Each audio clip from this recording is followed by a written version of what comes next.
Hey guys, welcome back to the channel. Welcome to another trainer talk. I know it's been a while since I did the last one, so I think it's been 2 years or so, but I was very busy. I had not much time, and I think now that's changing. I'm gonna get back into the rhythm of it, and whenever I think something is interesting from a trainer perspective to share with the public, I'm gonna do it on this channel. Today I want to give you a very simple guide to get in good shape ahead of competition and to be quite good prepared over all the year within a very short period of time. And the last years I really spent a lot of time reading research into strength and conditioning, especially for our martial arts, for judo, Brazilian jiu-jitsu, for MMA. And in the beginning of it, I started to apply some of these strategies and I made it too complicated. And people could not follow along. If you add a different microcycle every other month, if you have too many different divergent stimuli that are coming at the same time. Plus, people are not going to follow the whole regime because you, as a trainer, I'm here every day. But athletes, they come maybe twice a week, 3 days a week, 4 days a week. Some come 5 days a week, and then they drop out for a month. So, how to continue with the plan if it's not a plan that is adaptable? So, my recommendation is once you already reached sufficient good level of skill in Brazilian Jiu-Jitsu, proficiency in it, like let's say you're a blue belt or purple belt, and you're in decent physical shape, like not in peak competition shape, you're not a strongman, but neither a weakling, you have good cardio, but you're not going to run a marathon. So basically you're well prepared for Brazilian Jiu-Jitsu. In this case, I would recommend you train Brazilian Jiu-Jitsu between 3 and 4 days a week. I would not go for 5 days a week because I think it's good to have, for example, 2 days of training, 1 day off, another series of trains, and then 2 days of the mat with no sparring, with no strain on the body, where you can just recover. Especially when you get older, your body gonna need a recovery time. So you can not always train 6 days a week and even go hard all the time. It's not gonna work, especially once you hit 30, 35 or 40, where I am now. Your body gonna change and your body will be thankful if he has enough time to recover. So let's say you train 4 days a week. Let's say Monday, Tuesday, you take the Wednesday off, and Thursday and Friday, and then you have the weekend off. It's a really nice split. You could also train, for example, 3 days a week, Monday, Wednesday, Friday. But for the beginning, let's keep it simple, and we say 4 days a week. I would recommend you to have to go on Monday to Jiu-Jitsu. Tuesday in the morning you hit the weight room, and then you go in the evening to Jiu-Jitsu. So you have a double stress on the body on Tuesday. Wednesday you take off. Thursday you train Jiu-Jitsu, do it as hard as you want, like you can keep the brakes on, it's no problem. And on Friday morning, I recommend you to also hit the weight room, do your lifting, and then go in the evening to Jiu-Jitsu, and then you have 2 full days for recovery. So when you come back on Monday, you're gonna feel amazing, okay?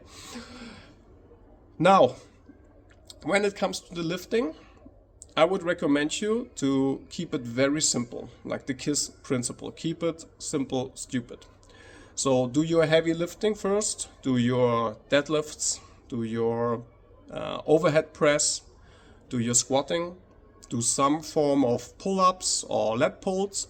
You can add some dumbbell press or some stability work if you want, some kettlebell work if you want for strength endurance, but you should not overdo that. Keep it really simple. You should be done with this strength training within 1 hour max. So you go in, you warm up, then you start with the heavy compound lifts that you're going to do on this day.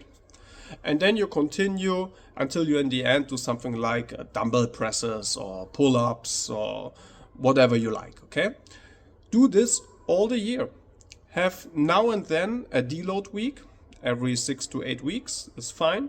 Have some progressive overload, but just do this to reach a good level of strength. And don't become a power lifter. Don't fall into this trap, because that will take way too much time for you to recover from the lifting, so you're gonna suck at Jiu-Jitsu.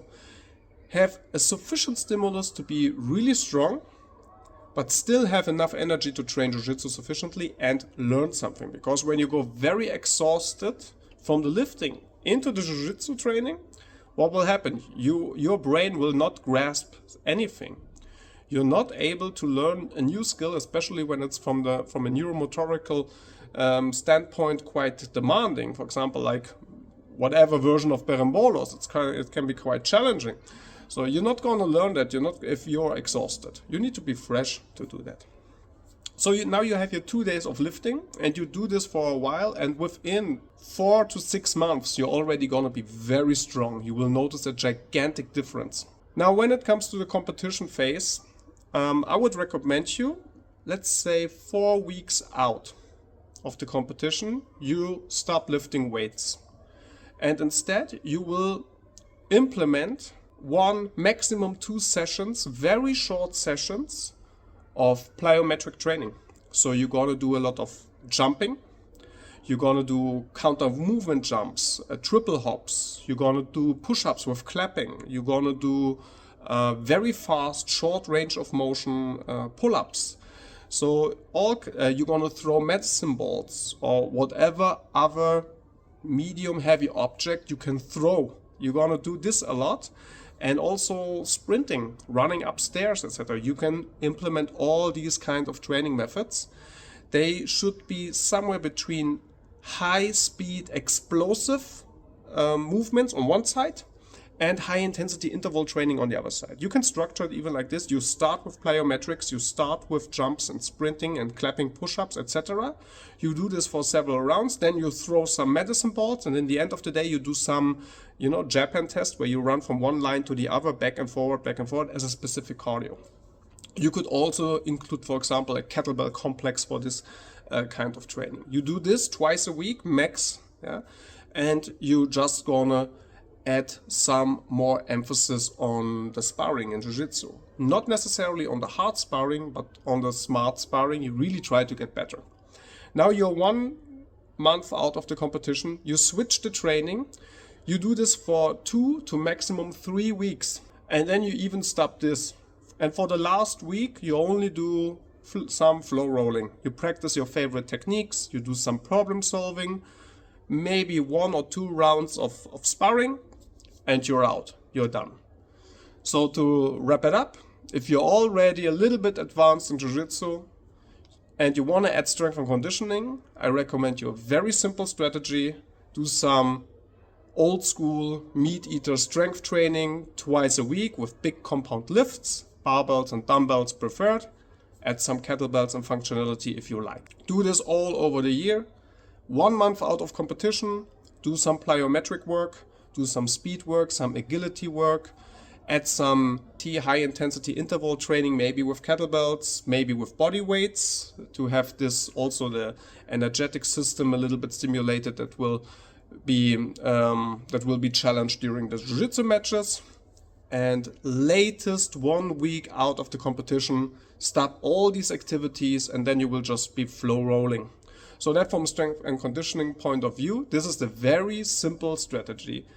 If you're a complete beginner, you are a white belt and you want to get in shape actually for jiu-jitsu to even survive the training, then this is a complete different story, and I will talk about this in a different video. Before I'm gonna close this trainer talk, please have a look behind me at our beautiful new mats here in Jungle BJJ Lauf. We have them from daxsports.com. They are, you can say, friends. There's no business connection between us, but they are friends of us. And if you are based in Europe and you're looking for high quality gym equipment, wall pads, maybe a cage wall, new mats, they have amazing equipment for judo, jiu-jitsu and MMA. So have a look at their homepage. The link is in the description. Train hard, have fun. Us.